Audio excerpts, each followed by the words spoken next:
နော်ဒီစကလုံးလေးဟာမပါမဖြစ်လုံးဝပါတယ်မြန်မာလိုဆိုရင်တော့အနာဂတ်နဲ့ပြောမယ်ဆိုရင်မယ်တို့ဟိုတခုခုလှုပ်တော့မယ်တို့ဖြစ်တော့မယ်တို့အနာဂတ်ကိုသုံးမယ်ဆိုရင်ဒီထိုင်းစကလုံးကြဆိုတဲ့စကလုံးကထည့်ကိုထည့်ရတယ်နော်ဟုတ်ပြီနော်အခုဆိုအောက်မှာကျွန်တော်ဥပမာလေးတွေဒီမှာရေးရတာရှိတယ်ကျွန်တော်လှုပ်သွားမယ်နော်ဒါအနာဂတ်ကိုပြောတယ်ချမ်းကြပိုင်ထမငန်နော်ချမ်းကြပိုင်ထမငန်နော်ကျွန်တော်လှုပ်သွားမယ်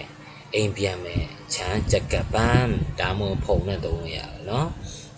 ကျွန်တော်အိမ်ပြန်မယ်ဒါမှမဟုတ်ငါအိမ်ပြန်မယ်ပေါ့နော်ချမ်းကြက်ကင်ခေါ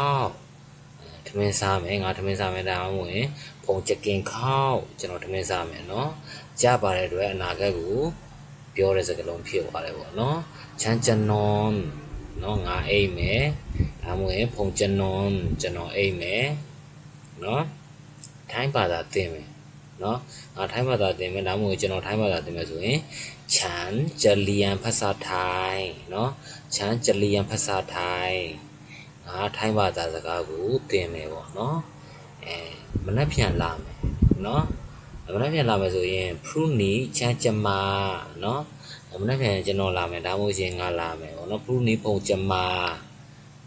ဒီလိုသုံးလိုက်ရတယ်နော်ပြီးလို့ရှိရင်ကျွန်တော်တို့စီကိုလာမယ်ဆိုလို့ရှိရင်ခေါ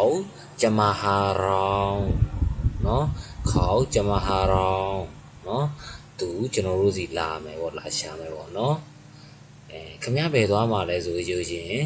ခွန်ကြပိုင်းနိုင်ခွန်ကြပိုင်းနိုင်နော်ခမရပဲသွားမှာလဲခမရဘာလုံးမှာလဲခွန်ကြထမလိုက်နော်ခင်ဗျားဘာလုပ်မှာလဲခွန်ကြက်ထမလိုက်နော်မြန်ပြောရင်ခွန်ကြက်ထမလိုက်ခင်ဗျားဘာလုပ်မှာလဲနော်အလုပ်စားမယ်ဆိုလို့ရှိရင်ငါတို့လှုပ်စားမယ်ဆိုရင်ရောင်ကြလင်းငံနော်ရောင်ကြလင်းငံနော်လှုပ်စားမယ်ပေါ့နော်ငါပစ္စည်းသွားဝယ်မယ်ဆိုလို့ရင်ချမ်းကြက်စစ်ခေါင်နော်ဒါမှမဟုတ်ဖုံးချက်စစ်ခေါင်ကျွန်တော်ပစ္စည်းသွားဝင်မယ်အနာဂတ်ကိုသုံးတဲ့စကားလုံးတွေဆိုရင်ဒီကြဆိုစကားလုံးတွေကိုထည့်ပြောပေးရမှာပေါ့နော်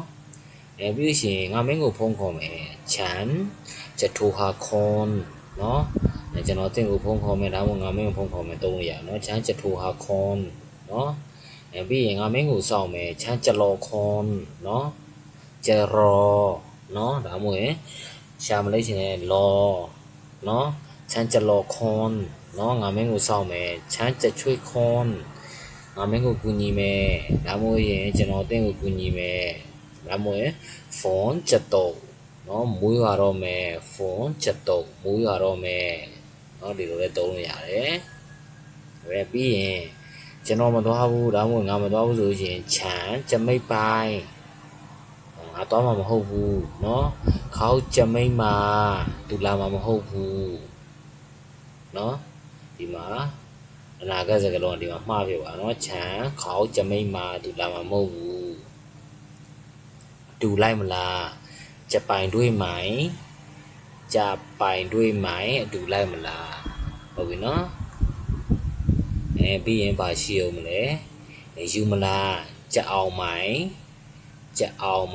ယူမလားပြီးရင်ဘယ်တော့ပြီးမှလဲကြစင်မော့လိုက်နော်ကြစင်เมื่อไรဘယ်တော့ပြီးမှလဲကြစင်เมื่อไรဘယ်တော့ပြီးမှလဲโอเคကျွန်တော်ဒီနေ့တော့တော်လေးပဲလာအောင်ပြပေးခြင်းပါတယ်ဒီဗီဒီယိုကလေးကအကျိုးဆုံးတွေရှိလိမ့်မယ်လို့ကျွန်တော်မျှော်လင့်ပါတယ်အားလုံးမင်္ဂလာရှိသောနေ့တွေဖြစ်ပါစေခင်ဗျာ